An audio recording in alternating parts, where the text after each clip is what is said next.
Hey, how's it going? And today we're going to take a quick look at how to make rain drips in LightWave. And to do this, you'll need to come to DuPont's website here and have the RMAN collection downloaded. And this is rain drips. And if you click into this link, it has a little bit of information about some of the settings. There's quite a few settings on here. These are helpful. This is very helpful information. One of the key things is the very first line here is that you need a bump channel and a color channel.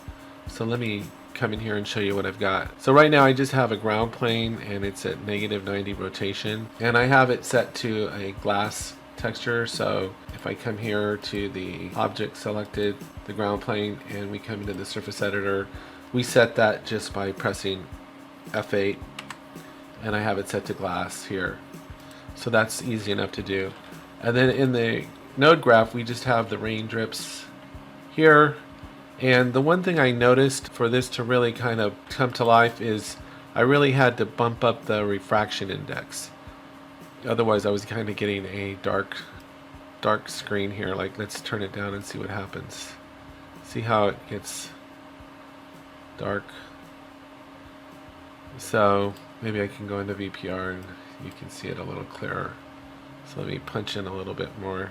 So see, this is a value that you have to I really had to pump it up to get it to a transparency that I liked. And then these settings, you can start out with the default. If you're having a hard time seeing them, you can put on double layer.